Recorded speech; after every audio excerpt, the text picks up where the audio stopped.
আসসালামু আলাইকুম। Novera Ahmed HS English first পেপারের একটা গুরুত্বপূর্ণ প্যাসেজ।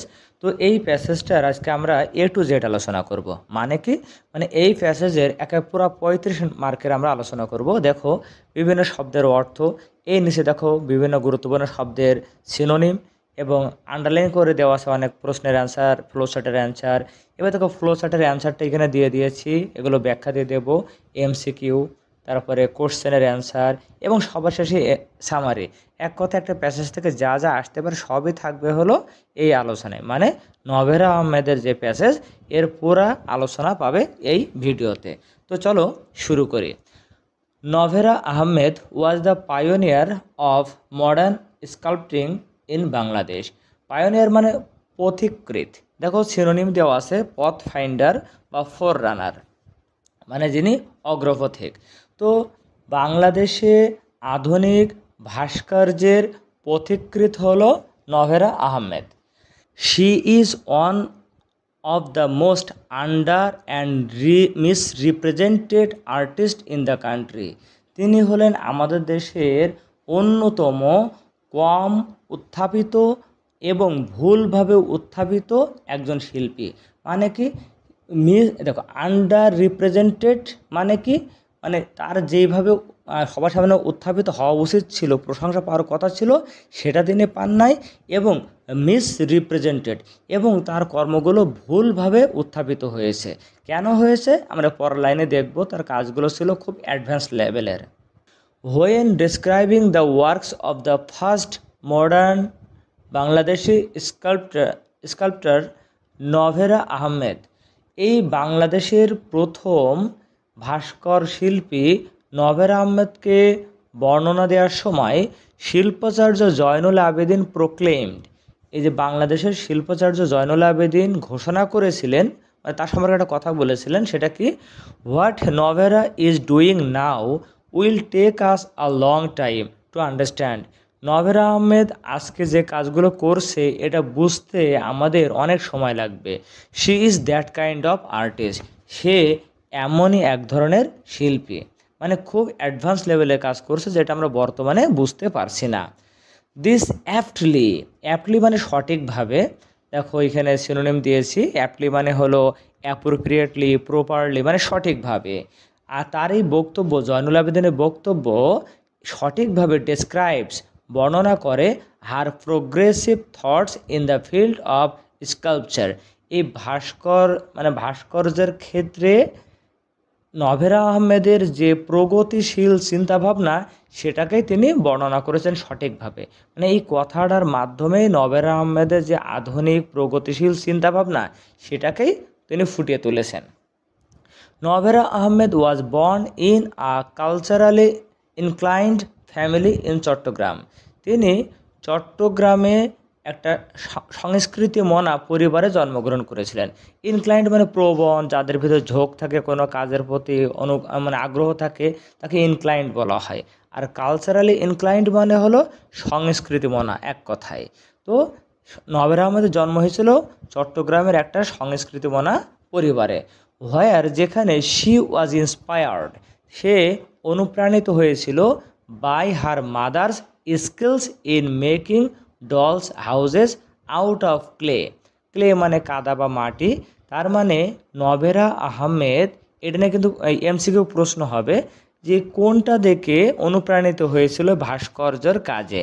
তো বলা হচ্ছে সে তার মায়ের যে পুতুলের ঘর তৈরি করার, মানে মাটি দিয়ে পুতুলের ঘরে, যে ক্লে মানে মাটি বা কাদা, এই মাটি দিয়ে পুতুলের ঘর তৈরি করা তার মায়ের দক্ষতা দেখে সে অনুপ্রাণিত হয়েছিল। অ্যান্ড বিকেম ফ্যাসিনেটেড, এবং মুগ্ধ হয়েছিল উইথ বা আকর্ষিত হয়েছিল with working with 3 dimensional forms, এবং সে ত্রিমাত্রিক রূপ বা ত্রিমাত্রিক গঠনের কাজের প্রতি ঝুঁকে পড়েছিল। ত্রিমাত্রিক মানে যে 3টে মাত্রা আছে, মানে দৈর্ঘ্য, প্রস্থ, উচ্চতা যেগুলোর আছে, আমরা যে ছবিগুলো আঁকি এগুলো কিন্তু দ্বিমাত্রিক। হ্যাঁ, দৈর্ঘ্য থাকে, প্রস্থ থাকে, কিন্তু এর কিন্তু উচ্চতা থাকে না। কিন্তু আমরা যেগুলো কোনো মূর্তি যদি বানাই তাহলে এটা কিন্তু ত্রিমাত্রিক, ঠিক আছে। তো এই 3 ডাইমেনশনাল ফর্মের কাজের প্রতি সে ঝুঁকে পড়ে। As Ahmed was educated in London and Florence, এটা নিয়ে এমসিকিউ হবে, সে কোথায় কোথায় লেখাপড়া করেছিল, লন্ডন এবং ফ্লোরেন্সে।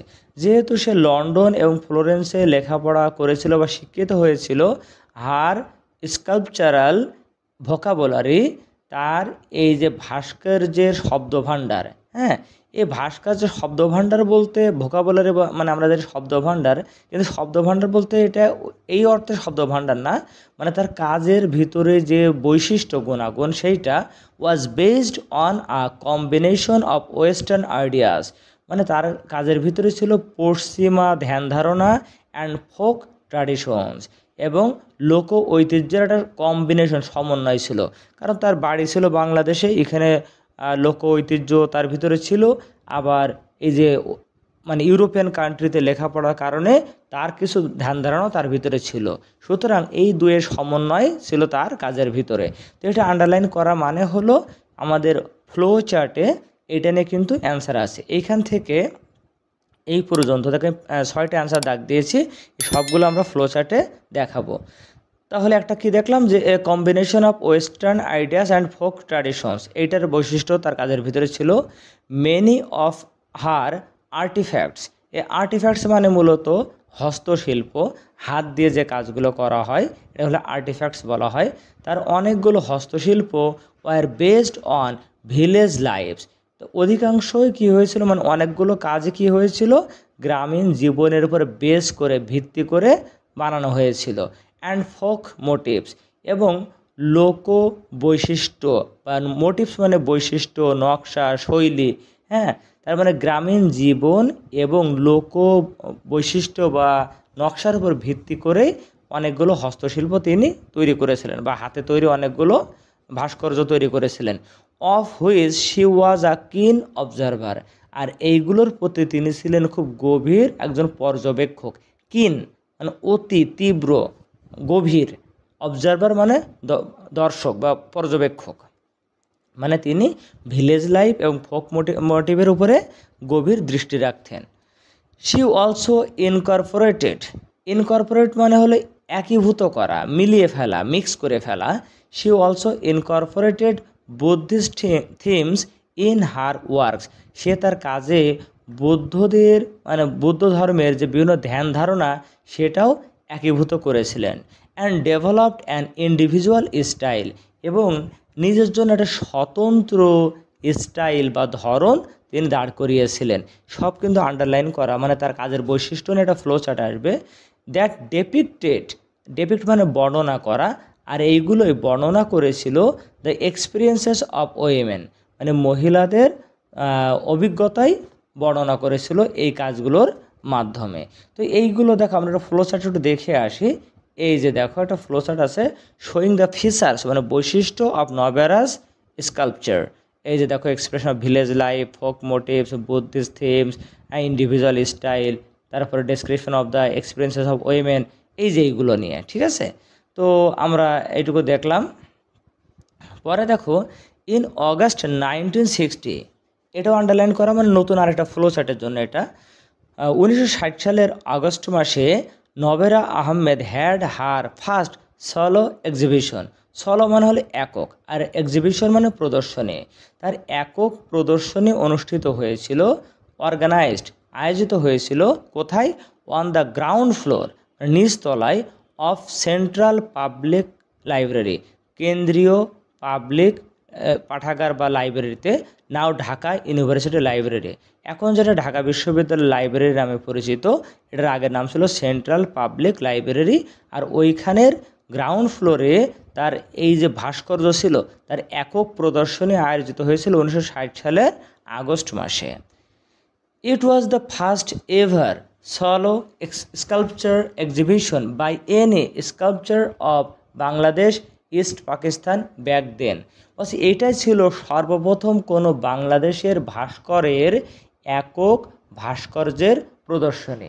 এখানে বাংলাদেশের পাশে দেখো ব্র্যাকেট দিয়ে বাংলাদেশের তৎকালীন পরিচয় দেওয়া আছে, যে তৎকালীন পূর্ব পাকিস্তান। আমরা জানি এটা তো 1960 সালের আলোচনা হচ্ছে, তখন কিন্তু বাংলাদেশ ছিল না, তো তখন তার নাম কি ছিল, ইস্ট পাকিস্তান, পূর্ব পাকিস্তান। বলছে এই পূর্ব পাকিস্তানের একমাত্র মানে শিল্পীর মানে সর্বপ্রথম একমাত্র ভাস্কর শিল্পী হিসেবে তার প্রথম একক ভাস্কর্যের প্রদর্শনী হয়েছিল, এর আগের কারোর এরকম হয় নাই।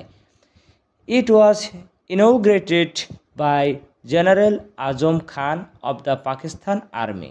আর এই অনুষ্ঠানটা উদ্বোধন করেছিলেন পাকিস্তান সেনাবাহিনীর general Azam Khan, who was so impressed with her work.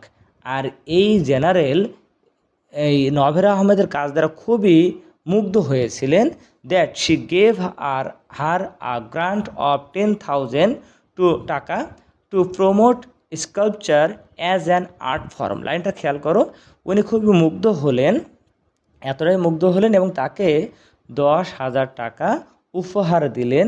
কি জন্য? এই যে ভাস্কর্য যে এটা আর্টের একটা ফর্ম হিসেবে সে যে প্রচার করেছে, মানে ভাস্কর্যটাও যে শিল্পের একটা ধরন, এই হিসেবে সে যে প্রচার করেছে, এই প্রচার করার কারণেই তা খুশি হয়ে তাকে 10,000 টাকা উপহার দিয়েছিলেন। এটা হলো তার লাইফের একটা অর্জন, এটা হলো কিন্তু আমাদের আরেকটা ফ্লো চার্টের অ্যান্সার। শি ইউজড সিমেন্ট, তোমরা জানো সিমেন্ট মানে সিমেন্ট, উড, কাঠ, plaster and stone. Say cement, কাঠ, প্লাস্টার এবং পাথর এগুলো ব্যবহার করত। কেন ব্যবহার করত? For the material for her sculpture, তার ভাস্কর্যের উপাদান স্বরূপ, মানে একটা বিভিন্ন ভাস্কর্য তৈরি করে না, এই ভাস্কর্যের উপাদান স্বরূপ হিসেবে এইগুলো ব্যবহার করতেন। ইন দ্য আর্লি 1960s, মানে 1960-এর দশকের শুরুর দিকে, upon the Pakistan art council's invitation, মানে পাকিস্তানের আর্ট কাউন্সিলের আমন্ত্রণে she moved two West Pakistan, তিনি পশ্চিম পাকিস্তানে গিয়েছিলেন অ্যান্ড প্রডিউসড মেনি ওয়ার্কস দেয়ার, এবং সেখানে অনেকগুলো শিল্পকর্ম উৎপন্ন করেছিলেন। তো এটাও কিন্তু তার একটা অর্জন বা কাজ, জীবনে লাইফস্টাইলের একটা মানে ইভেন্ট। ইন 1962, 1962 সালে সে travel to Bombay.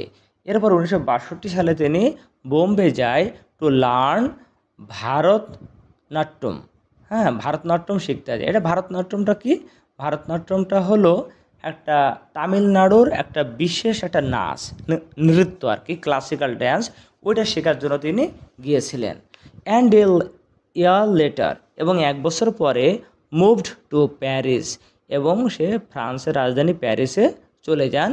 Where she remained for the rest of her life, এবং জীবনের বাকি সময়টা তিনি সেখানেই ছিলেন। She lived in Thailand from 1968 to 1970। এর ভিতরে 1968 থেকে 1970 সাল, হ্যাঁ, এই 3 বছর তিনি থাইল্যান্ডে ছিলেন। And had her second solo exhibition, এর আগে প্রথমে একটা একক প্রদর্শনী ছিল ভাস্কর্যের, এরপরে দ্বিতীয় একক তার শুধুমাত্র তার কাজের একক ভাস্কর্যের প্রদর্শনী হয় ইন ব্যাংককস অ্যালিস ফ্রাসেস। অ্যালিস ফ্রাসেসটা কি? অ্যালিস ফ্রাসেস হলো ফ্রান্সের একটা সাংস্কৃতিক সংগঠন, এটা ইন্টারন্যাশনালি ফ্রান্সের ভাষা এবং কালচার এগুলো নিয়ে তারা কাজ করে। তো ব্যাংককে তাদের যে শাখাটা ছিল তার মানে সেইখানে 1970 সালে তার দ্বিতীয় যে একক প্রদর্শনী সেটার আয়োজন করা হয়। অ্যাট দ্য টাইম, ওই সময়ে, শি ওয়াজ ইউজিং রিমেন্স মানে কিন্তু অবশিষ্টাংশ, ফ্রম প্লেন ক্রাশেস, মানে প্লেনের ধ্বংসাবশেষ ব্যবহার করেছিল, অফ আমেরিকান এরোপ্লেন্স, মানে আমেরিকান বিমানের, ফ্রম দ্য ভিয়েতনাম ওয়ার, মানে ভিয়েতনাম যুদ্ধের সময় আমেরিকার যে বিমানগুলো বিধ্বস্ত হয়েছিল সেই বিমানের যে ধ্বংসাবশেষ সেইগুলোই তিনি ভাস্কর্য তৈরির কাজে ব্যবহার করেছিলেন। Novera Ahmed was one of the original designers of the Shaheed Minar. আর আমাদের দেশে যে শহীদ মিনারটা আছে, এই শহীদ মিনারের যারা ডিজাইনার ছিলেন তার ভিতরে অন্যতম একজন প্রকৃত ডিজাইনার ছিল আমাদের নভেরা আহমেদ। ইন হুইচ, যেখানে শি কোলাবোরেটেড, তিনি সহযোগিতা করেছিলেন উইথ হামিদুর রহমান। আমরা জানি শহীদ মিনারের স্থপতি হামিদুর রহমানকে বলা হয়, মানে ডিজাইনার বলা হয়। তো তার সাথে সহযোগিতা করেছিলেন বা একই সাথে কাজ করেছিলেন ডিজাইনার হিসেবে কে? Novera Ahmed. She was awarded the 21শে পদক ইন 1997 ইন অ্যাবসেন্সিয়া। 1997 সালে তার অনুপস্থিতিতে তাকে 21শে পদকে ভূষিত করা হয়। ঠিক আছে, অ্যাবসেন্সিয়া মানে হলো অনুপস্থিতি। ঠিক আছে, and an exhibition was arranged, এবং আরও একটা প্রদর্শনী আয়োজন করা হয় from her works left behind. Left behind মানে রেখে যাওয়া। তিনি যে তার কর্মগুলো, ভাস্কর্যের কাজগুলো রেখে গিয়েছিলেন, সেইগুলো নিয়ে একটা প্রদর্শনী আয়োজন করা হয় in Dhaka in April to May 1998। 1998 সালের এপ্রিল থেকে মে মাসে ব্যাপী একটা মানে ভাস্কর্যের প্রদর্শনী আয়োজন করা হয়। তো এখানেও দেখো আমি অনেকগুলো সিনোনিম দিয়ে দিয়েছি, আশা করি তোমরা দেখে নেবে। এখন দেখো এই যে আমাদের ফ্লো চার্ট, এখানে দুইটা ফ্লো চার্ট নিয়ে আলোচনা করব। একটা হলো important events in Novera Ahmed life and career, তার জীবন এবং তার পেশা জীবনের গুরুত্বপূর্ণ ইভেন্ট নিয়ে আমরা একটা ফ্লো চার্ট তৈরি করব। আগেই বলি, যারা ফ্লো চার্ট তৈরি মানে লিখতে পারো না, এইখানে দেওয়া লিঙ্ক থেকে তোমরা ফ্লো চার্টের নিয়মটা দেখে আসতে পারো। তো দেখো দেওয়া আছে arranging the first solo exhibition in 1960, এটা কিন্তু দাগ দেওয়া ছিল, তোমরা দেখে নিতে পারো। 1960 সালে তার যে একক প্রদর্শনী আয়োজন করা হয়, তারপরে যে 10,000 টাকা পুরস্কার পায়। ঠিক আছে, তারপরে পশ্চিম পাকিস্তানে যায় 1960 সালে। এগুলো সব কিন্তু ইম্পর্ট্যান্ট ইভেন্টস ইন লাইফ, তার জীবনে। তারপরে লার্নিং ভারতনাট্যম ইন বোম্বে, বোম্বে গিয়ে সে ভারতনাট্যম শেখে। তারপরে লিভিং ইন থাইল্যান্ড, এই যে 3 বছর থাইল্যান্ডে ছিল। এবং working with Hamidur Rahman for Shaheed Minar, Shaheed Minar তৈরির কাজে তিনি হামিদুর রহমানের সাথে কাজ করেছিলেন। এই সবই তার লাইফ এবং ক্যারিয়ার নিয়ে এই ফ্লোচার্টটা তৈরি করা আছে, অলরেডি কিন্তু প্যাসেজে দাগ দিয়ে দিয়েছি। আর এইখানে যেটা আছে যে ফিচার্স অফ নভেরাস স্কাল্পচার, তার ভাস্কর্যের যে বৈশিষ্ট্য, হ্যাঁ, এটা আমি আগে কিন্তু তোমাদেরকে দেখিয়ে দিয়েছিলাম, তো এটা নিয়ে ব্যাখ্যা দিচ্ছি না। এরপরে দেখো আমরা এমসিকিউ নিয়ে আলোচনা করব। Why was Novera Ahmed first solo exhibition important, কেন তার প্রথম যে একক প্রদর্শনী এটা গুরুত্বপূর্ণ ছিল? কারণ দেখো, it was the first ever solo sculpture shown by a Bangladeshi artist, Bangladeshi কোনো শিল্পীর দ্বারা এটাই ছিল প্রথম একক ভাস্কর্যের প্রদর্শনী। তারপর হলো ইনকর্পোরেট, ইনকর্পোরেট মানে হলো একীভূত করা, এই যে ইনক্লুড, ইনক্লুড মানে আমরা কি জানি, অন্তর্ভুক্ত করে ফেলা। তারপরে দেখো এই যে জয়নুল আবেদিন বলেছিলেন she is that kind of artist, এটার মানে কি? বাংলায় বলেছিলাম সে হলো এই ধরনের শিল্পী। তো এর অর্থটা মূলত অভ্যন্তরীণ অর্থটা কি? নভেরাস ক্রিয়েটিভ অ্যান্ড প্রোগ্রেসিভ স্টাইল, মানে তার যে সৃজনশীল এবং প্রগতিশীল যে কাজের ধরন, এটাই বোঝানোর জন্য তিনি এটা বলেছিলেন। ইন অ্যাবসেন্সিয়া, এর মানেটা কি? অ্যাওয়ার্ডেড ইন অ্যাবসেন্স, অনুপস্থিতিতে পুরস্কৃত করা। মিস রিপ্রেজেন্টেড মানে কি? রংলি পোর্ট্রেট, ভুলভাবে উপস্থাপন করা। তারপরে দেখো গ্রান্ট, ওখানে ছিল গ্রান্ট মানে আমরা বলেছিলাম যে পুরস্কার দেওয়া। তো এখানে যতগুলো আছে তার ভিতরে আছে হলো ডোনেশন, আমরা বলতে পারি। আর ডোনেশন মানে কোনো কিছুর জন্য অর্থায়ন করা। তারপরে দেখো which statement is true about Novera Ahmed education, সে তার লেখাপড়ার ব্যাপারে কোন তথ্যটা সত্য? এই যে লন্ডন এবং ফ্লোরেন্সে সে লেখাপড়া করেছিল, সহজ এমসিকিউ এটা। তারপরে দেখো প্রোক্লেইম, প্রোক্লেইম মানে কি? ঘোষণা করা। প্রোক্লেইম মানে যে অ্যানাউন্স, ডিক্লেয়ার হইতে পারে। ঠিক আছে, তারপরে আর্টিফ্যাক্টস, আর্টিফ্যাক্টস মানে আমরা বলেছিলাম হস্তশিল্প, তাহলে অবশ্যই হবে হ্যান্ডিক্রাফট। তারপর দেখো আন্ডার রিপ্রেজেন্টেড, হ্যাঁ, এটার দ্বারা কী বোঝানো হয়েছিল? যে পুয়ারলি রিপ্রেজেন্টেড মানে খুব কম যেভাবে যে উপস্থাপন করা হয়, কারো সম্পর্কে খুব কমই যেটা বলা হয়। Why did Novera Ahmed use remains from American aeroplanes in her art, কেন সেই আমেরিকার বিমানগুলোর ধ্বংসাবশেষ ব্যবহার করেছিল?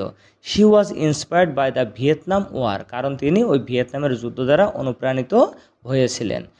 হোয়ার did Novera Ahmed settle in 1963, 1963 সালে কোথায় তিনি স্থায়ীভাবে চলে গিয়েছিলেন? এই যে প্যারিসে। ঠিক আছে, তারপরে what does the word works in the first paragraph refer to, প্রথম প্যারাগ্রাফে যে ওয়ার্কস কথাটা ছিল, এটা দ্বারা কী বোঝানো হয়েছে?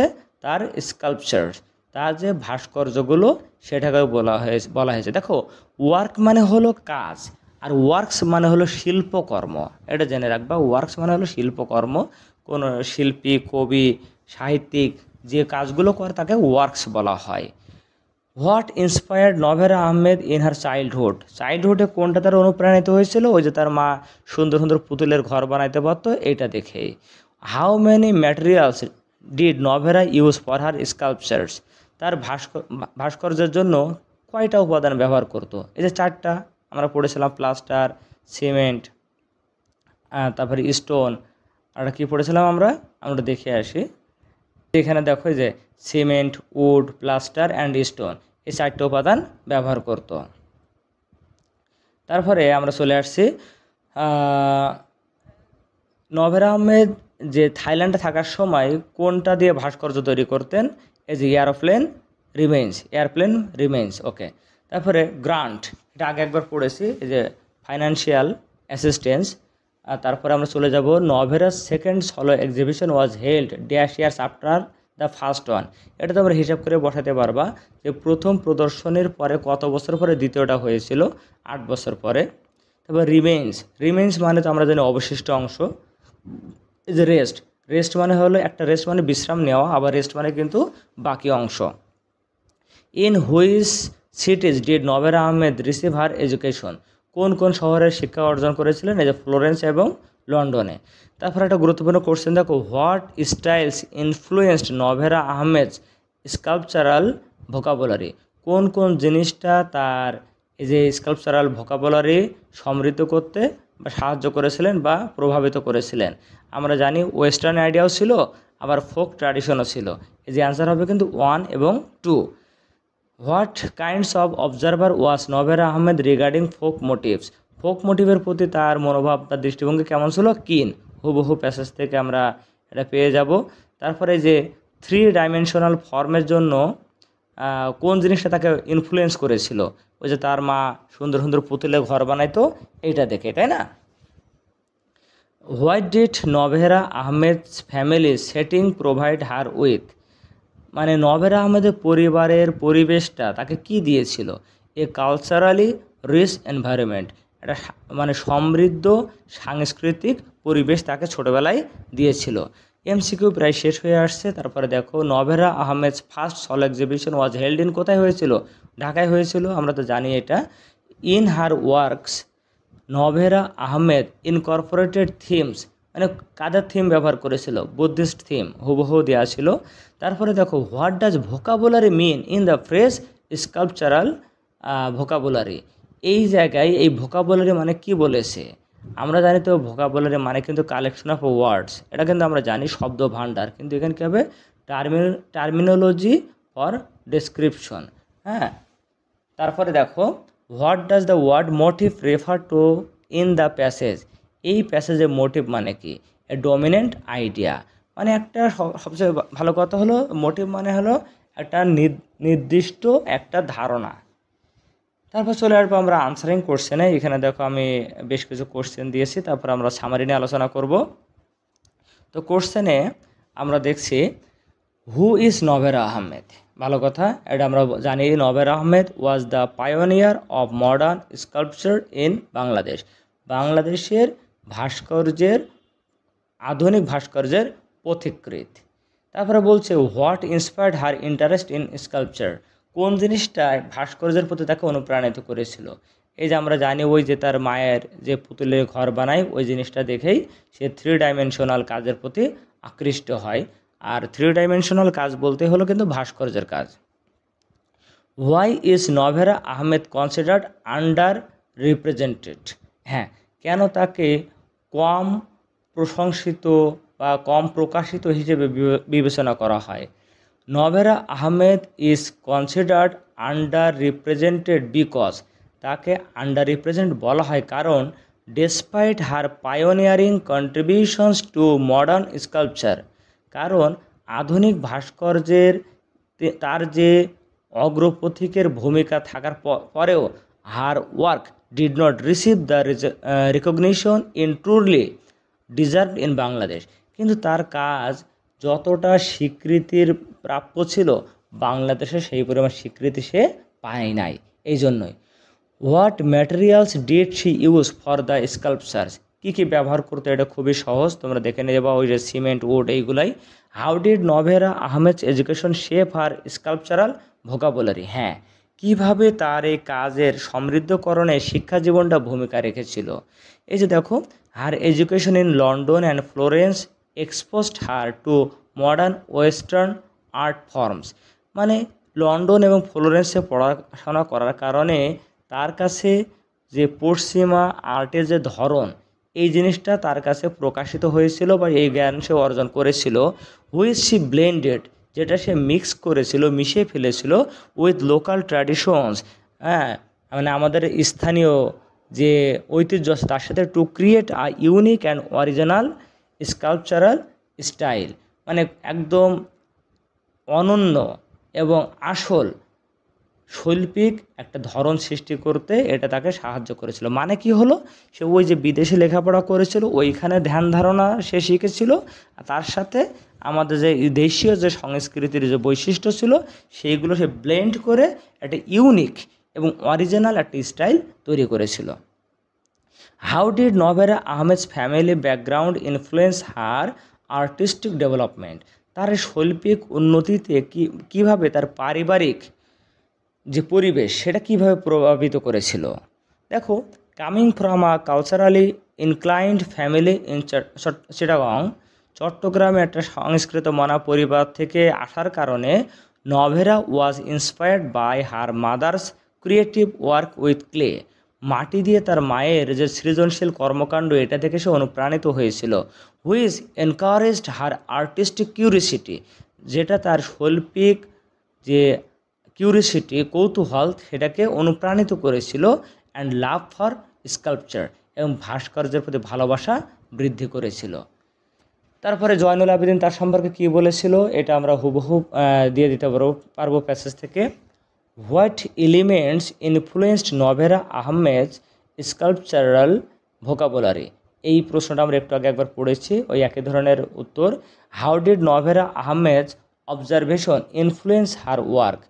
নভেরা আহমেদের পর্যবেক্ষণ কিভাবে তার কাজকে প্রভাবিত করেছিল। আমরা জানি সে গ্রামের জীবন এবং আর্টের প্রতি গভীর মনোযোগ দিত। দেখো, নভেরাস শার্প অবজারভেশন, এই শার্প মানে কিন, observation of rural life and folk motives allowed her to represent the simplicity and spirit of ordinary people through her sculpture.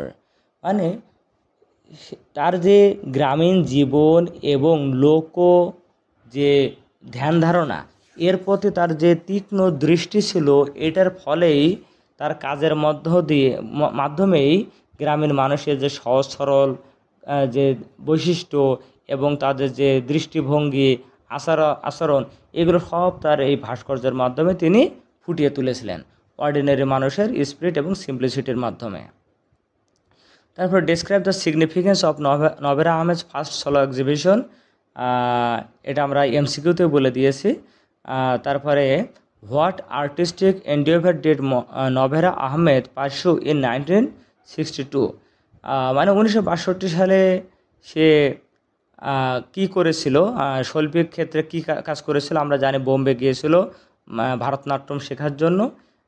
এইটা হুইচ, আর বলছো হোয়াট ডাজ ইট রিফ্লেক্ট, আর এটা দ্বারা কি প্রতিফলন ঘটায়, মানে এর কি অর্থ কি বুঝাইছে। Which reflects her deep interest in broadening her artistic knowledge and creativity. আর তার এই যে ভারতনাট্যম শিক্ষার মাধ্যমে এটাই বোঝাইছে তার যে শৈল্পিক জ্ঞানটাকে এবং সৃজনশীলতাটাকে আরও প্রশস্ত করার প্রতি তার যে আগ্রহ ছিল সেইটাই। তারপরে দেখো, ওই যে থাইল্যান্ডে কী কী ব্যবহার করেছিল এটা আমরা জানি, প্লেনে ধ্বংসাবশেষ, সেইগুলো, এই প্রশ্নটা দেখে নিয়ে তোমরা। এবার দেখো আসছিল আমাদের সামারি।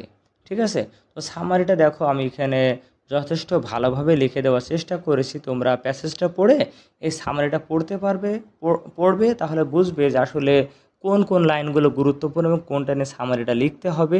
তুমি এইটাও লিখতে পারো বা তুমি তোমার মতো করেও কিন্তু লিখতে পারো। তো আজকে এই আলোচনাটা এই পর্যন্তই। ভিডিওটা কেমন লাগলো অবশ্যই জানাবে, কোনো কিছু বলার থাকলে জানাবে, আর অনাকাঙ্ক্ষিত কোনো ভুল হলে ক্ষমা সুন্দর দৃষ্টিতে দেখার অনুরোধ জানাই শেষ করছি। আসসালামু আলাইকুম।